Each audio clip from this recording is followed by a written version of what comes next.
Olá, bem-vindo a mais um episódio do nosso canal Gestão com Deus. E hoje a gente vai falar sobre a implementação de uma cultura livre de culpa. Em inglês, o termo conhecido em inglês é o blameless, uma cultura que não, onde a culpa, colocar a culpa no outro não é o foco, não é a prioridade, na verdade é totalmente desestimulada. Primeiro assim, uma pessoa que se sente culpada, ela começa a ficar bloqueada. Por quê? Porque ela começa a ficar com medo de tomar decisões, com medo de tomar riscos. Então uma pessoa que cometeu um erro e ela foi punida ou levou uma bronca por aquele erro, ela começa a ficar acuada. Ela fala assim, como eu não quero levar bronca, eu não quero ser punido, eu vou evitar tomar decisão, eu vou evitar tomar risco, eu vou evitar avançar aqui em um determinado ponto sem parar e pedir uma análise de todo mundo. Então a empresa começa a ficar lenta e burocrática. Então quando a gente fala de uma cultura que não seja baseada em culpa, e que a culpa ela é desestimulada, eu começo a eliminar esses fatores. Então a culpa, na verdade, é uma coisa bem irracional. Vamos fazer uma análise? Por exemplo, uma das técnicas que a gente tem dentro de uma empresa é uma técnica chamada os 5 porquês. Quando alguma coisa vai mal na empresa, normalmente se você perguntar por quê 5 vezes, muito antes de chegar no 5, você costuma entender o que aconteceu, qual foi a causa raiz, certo? Por exemplo, imagina que você teve um incidente e que um produto saiu da fábrica com defeito. Então você faz o primeiro porquê. Por que ele saiu da fábrica com defeito? Porque não passou na inspeção de qualidade. Aí por que não passou na inspeção de qualidade? Porque o inspetor estava de férias. Por que ele estava de férias? Porque o gerente saiu e não foi reposto e ninguém estava controlando as férias. Então você vai procurando os porquês e até que você chega na causa raiz.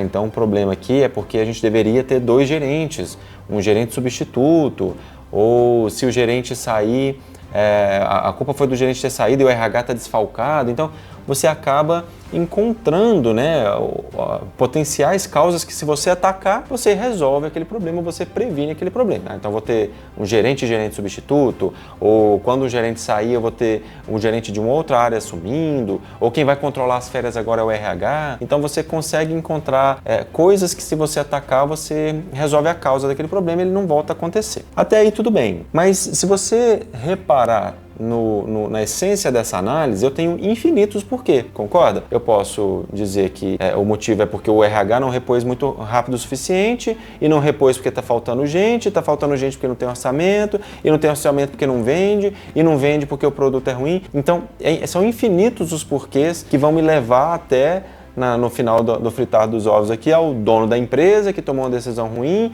que vai levar a mãe do dono da empresa que colocou no mundo. Ou seja, no final das contas, se a gente for fazer uma análise de culpa, a culpa então é de Deus que criou o mundo. Então, analisar culpa é algo totalmente irracional e não leva a nada produtivo. Então, quando você faz a análise dos 5 porquês focado em resolver aquele determinado problema, em entender falhas do sistema organizacional, falha no processo, falta de recurso, falta de treinamento, você encontra soluções para aquele problema. Mas o problema é quando você começa a fazer uma análise de causa raiz procurando culpados, pessoas a quem culpar. Porque aí você fala, mas fulano não coordenou bem as férias. Talvez o fulano não coordenou bem as férias porque esteja sobrecarregado, ou porque não tem as ferramentas adequadas, ou porque você mesmo deu outras prioridades para ele, pressupondo que ele iria fazer todas as coisas ao mesmo tempo. E prioridade é justamente não fazer todas as coisas ao mesmo tempo. Então entenda que todos estão fazendo o seu melhor. E se você estipula uma cultura que procura culpado, você vai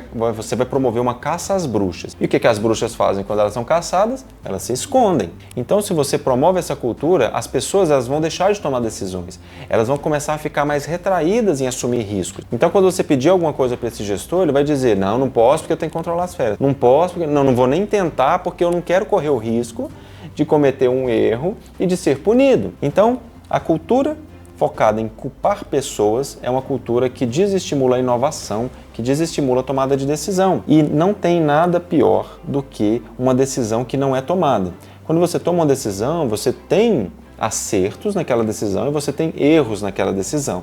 Isso sempre vai acontecer, nenhuma decisão é 100% acertada. Mas uma decisão que ela não é tomada, ela é 100% errada. Não tem nada que você possa acertar numa decisão que não é tomada.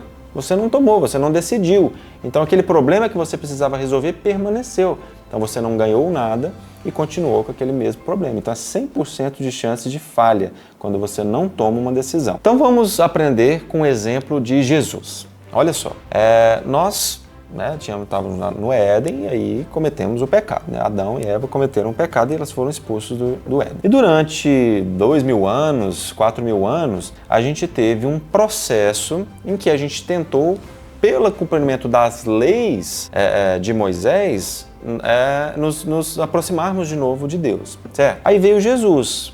E o que Jesus fez? Por que a gente fala que Jesus ele tira a culpa, né? ele remove essa culpa que a gente tem? É no sentido de que nós somos pecadores, isso não vai mudar, nossas decisões são ruins e isso Jesus não chegou aqui agora e a partir de hoje você não peca mais.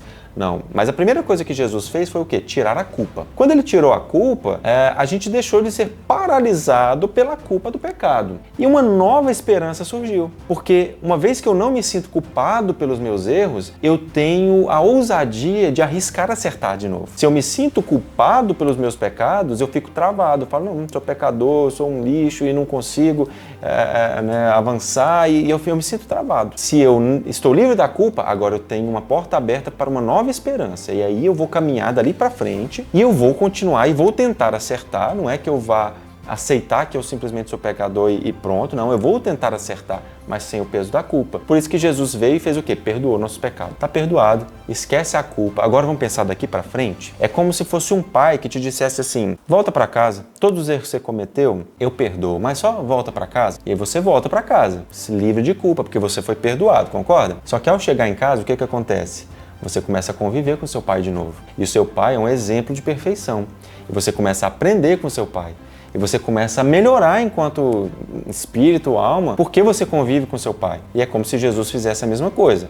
Ele te traz, te perdoa, te aproxima dele, porque você está próximo dele, você começa a aprender com ele e aí você se torna uma boa pessoa. Então mesmo Jesus, toda a estratégia de Deus envolveu vir Jesus e remover essa culpa de nós para que a gente pudesse se aproximar de novo dele e nos aproximando de novo a gente pudesse aprender com ele. Então mesmo Jesus usou essa estratégia e se Jesus utilizou essa estratégia no mundo que ele mesmo criou, então ele sabe o que ele está fazendo. Então isso também vai funcionar para a sua empresa. E, pasmem vocês, a estratégia do blameless, da estrutura, da cultura baseada aí na não culpabilidade, não procurar culpados, é uma das técnicas modernas de gestão, que é o que eu sempre falo para vocês, que depois que eu comecei a estudar a Bíblia, eu percebi que todas as técnicas modernas que funcionaram já estavam na Bíblia há milhares de anos, Porque Deus que criou o mundo, Ele sabe como é que o mundo funciona. Então hoje a gente tem técnicas modernas que indicam que a melhor cultura é uma cultura livre de culpa. Uma cultura livre de culpa é uma cultura inovadora, porque quem vai arriscar inovar se 90% das tentativas de inovação falham? E se 90% das tentativas falham, se eu tenho uma cultura de culpabilidade, quem vai arriscar inovar e arriscar falhar? Numa cultura livre de culpas, você tem tomada de decisão na ponta. Eu tenho uma pessoa que está de frente para o incidente, que é a pessoa técnica, que é a melhor pessoa para resolver aquele incidente, muito melhor do que o alto executivo que está muito distante do problema, e ele precisa tomar uma decisão sabendo quais são os limites da decisão dele e sabendo que, numa eventual falha, ele vai ter o apoio das pessoas, ele vai ter o perdão das pessoas. Inclusive, se você não viu meus vídeos anteriores, veja, porque em alguns deles a gente fala sobre essa questão do perdão, Inclusive no Instagram eu tenho vídeo sobre isso. Se você promove uma cultura que um perdoa o outro, em algum momento você também vai cometer uma falha e você também vai precisar ser perdoado. Então tudo na forma como Jesus liderou e tudo na forma como Deus traçou as estratégias para nos salvar é perfeito e a gente pode sempre aprender com eles. Por isso, daqui para frente, se concentre em analisar os problemas dos processos, dos recursos. Cada pessoa está fazendo o melhor que ela pode. E se ela não está entregando o melhor, é porque ou ela está no lugar errado, ou ela não tem a ferramenta certa, ou ela não tem a formação certa, ou ela precisa ser um pouco mais bem preparada, mas ela está fazendo o melhor que ela pode. E se alguma coisa está saindo do controle, você como gestor é o responsável. Lembra que eu falei no vídeo anterior que liderança é base? É você que tem que ser a plataforma de crescimento. Então puxa a responsabilidade para você, analise o que está errado no sistema empresarial, sem culpar as pessoas, os seres humanos, e proveja o que essa pessoa precisa para performar como é de se esperar, como é a sua expectativa. E continue daqui para frente aprendendo com Jesus a ser um melhor líder e a implementar uma cultura organizacional estratégica e perfeita. Se você gostou desse vídeo, não deixe agora de assistir os próximos vídeos, né, os que você ainda não assistiu, os vídeos sobre liderança, sobre propósito, e já deixa aí agora o seu like, a sua inscrição no canal para que você possa acompanhar os próximos vídeos que saírem nas próximas semanas. Até a próxima!